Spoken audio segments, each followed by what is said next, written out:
ನಮಸ್ಕಾರ ವೀಕ್ಷಕರೇ, ನೀವು ನೋಡ್ತಾ ಇದ್ದೀರಾ NKS TV4. ನಾನು ಕಳಕಪ್ಪ ಜಿ ಸಂಗಟಿ. IPL ಹಂಗಾಮ 2025ರ ವಿಶೇಷ ಇವತ್ತೇನಿದೆ ನೋಡೋಣ ಬನ್ನಿ. ದೆಹಲಿ ತಂಡದ ಅಶುತೋಷ್ ಶರ್ಮಾ ಅವರ ಸೆಳವಿಗೆ ಕೊಚ್ಚಿ ಹೋದ ಲಕ್ನೋ ತಂಡ ದೆಹಲಿಯವರ ವೀರೋಚಿತ ಹೋರಾಟದಿಂದ ಜಯದ ಮಾಲೆ ದೊರೆತಿತು. ಮಾರ್ಷ್ ಪೂರನ್ ಅವರ ಅಬ್ಬರ, ಡೆವಿಲ್ ಮಿಲ್ಲರ್ ಅವರ ಸಹಾಯಕ 27 ರನ್ಗಳಿಂದ 209 ಬೃಹತ್ ಮೊತ್ತವನ್ನೇ ಕಲೆ ಹಾಕಿದರೂ ಸಹಿತ ಲಕ್ನೋ ತಂಡದ ಕನಸು ನುಚ್ಚು ನೂರಾಯಿತು. ದೆಹಲಿಯ ಅಶುತೋಷ್ ಶರ್ಮಾ ಹಾಗೂ ವಿಪ್ರಜ್ ನಿಗಮ್ ಅವರಿಂದ ಅದ್ಭುತವಾದಂಥ ಆಟವನ್ನು ನೋಡುವಂಥ ಸುಸಮಯ ನಿನ್ನೆಯ ದಿನ ಇತ್ತು. ಪ್ರಾರಂಭದಲ್ಲಿ 8 ರನ್ನಿಗೆ 3 ವಿಕೆಟ್ ಕಳೆದುಕೊಂಡಂಥ ದೆಹಲಿ ತಂಡ ನಿರಾಶೆ ಅನುಭವಿಸಿತು. ಇನ್ನೇನು ದೆಹಲಿಯ ಗೆಲುವಿನ ಆಸೆ ಮುಗಿದೇ ಹೋಯಿತು ಅನ್ನುವಷ್ಟರಲ್ಲಿ ಅಶುತೋಷ್ ಶರ್ಮಾ ಮತ್ತು ವಿಪ್ರಜ್ ನಿಗಮ್ ಅವರು ಹೋರಾಟದ ಫಲದಿಂದ ವಿಜಯಮಾಲೆಯನ್ನು ತಮ್ಮ ಕೊಳ್ಳಿಗೆ ಹಾಕಿಕೊಳ್ಳುವಲ್ಲಿ ಹೋರಾಟವನ್ನು ನೀಡಿದರು. ಲಕ್ನೋ ತಂಡದ ಹೊಡಿಬಡಿ ಆಟಗಾರ wicket keeper batsman Rishabh Pant 0 ಸುತ್ತಿ ನಿರಾಶೆ ಮೂಡಿಸಿದರು. ಹಾಗೆ ದೆಹಲಿ ತಂಡದ ಆಲ್ರೌಂಡರ್ ಆಟಗಾರ ಅಕ್ಷರ್ ಪಟೇಲ್ ರನ್ ಸಹಾಯವನ್ನು ತಂಡಕ್ಕೆ ನೀಡುವುದರ ಜೊತೆಗೆ ಬೌಲಿಂಗ್ನಲ್ಲೂ ಕೂಡ ಮಿಂಚಿ ತಂಡಕ್ಕೆ ಸಹಾಯವಾದರು. ಕೊನೆಗೆ ರೋಮಾಂಚಕಾರಿಯಾದಂಥ ಹೋರಾಟದಲ್ಲಿ 1 ವಿಕೆಟ್ನಿಂದ ದೆಹಲಿ ತಂಡ ಲಕ್ನೋ ತಂಡವನ್ನು ಸೋಲಿಸಿತು.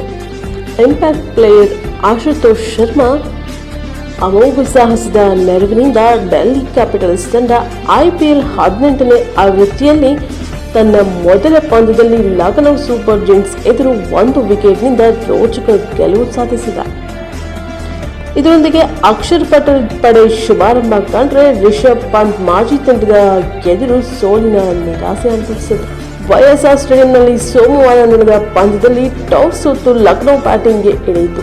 ಎಡಗೈ ಬ್ಯಾಟರ್ ನಿಕೋಲಸ್ ಪೂರನ್ ಹಾಗೂ ಆರಂಭಿಕ ಮಿಚೆಲ್ ಮಾರ್ಷ್ ಅಬ್ಬರದ ಬ್ಯಾಟಿಂಗ್ ಬಲದಿಂದ ಲಕ್ನೋ 8 ವಿಕೆಟ್ಗೆ 209 ರನ್ ಪೇರಿಸಿತು.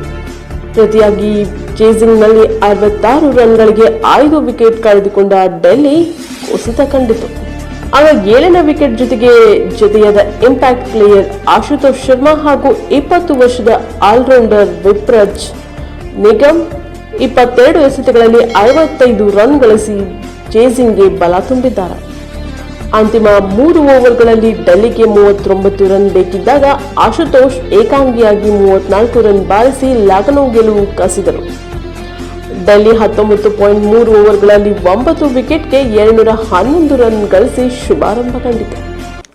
ಇಂದು ನಡೆಯುವಂಥ ಗುಜರಾತ್ ವರ್ಸಸ್ ಪಂಜಾಬ್ ಕಿಂಗ್ಸ್ ಪಂದ್ಯ ನೋಡಲು ಅತ್ಯಂತ ಬ್ಯಾಟ್ಸ್ಮನ್ಗಳ ಪಂದ್ಯವಾಗಿದ್ದು, ನೋಡಲು ಅತ್ಯಂತ ಕುತೂಹಲಕಾರಿಯಾದಂಥ ಪಂದ್ಯವಾಗಿದ್ದು, ಭಾರತ ತಂಡದ opener batsman Shubman Gill versus Bharat ತಂಡದ ಮಧ್ಯಮ ಕ್ರಮಾಂಕದ ಆಟಗಾರ ಶ್ರೇಯಸ್ ಅಯ್ಯರ್ ಅವರ 2 ನಾಯಕತ್ವದ ತಂಡಗಳು.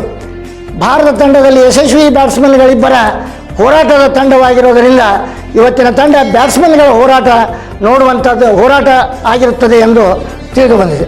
ಭಾರತ ತಂಡ ಚಾಂಪಿಯನ್ಸ್ ಟ್ರೋಫಿ ಗೆಲ್ಲುವಲ್ಲಿ ಅತ್ಯಂತ ಯಶಸ್ವಿ ಪಾತ್ರವನ್ನು ವಹಿಸಿರುವಂಥ ಶುಭಮನ್ ಗಿಲ್ ಮತ್ತು ಶ್ರೇಯಸ್ ಅವರ ತಂಡ ಇವತ್ತಿನ ದಿವಸ ಕ್ರೀಡಾಂಗಣಕ್ಕೆ ಇಳಿಯುತ್ತಿರುವುದು ಅಭಿಮಾನಿಗಳಲ್ಲಿ ಹೆಚ್ಚಿನ ಉತ್ಸಾಹವನ್ನು ನೀಡಿದೆ.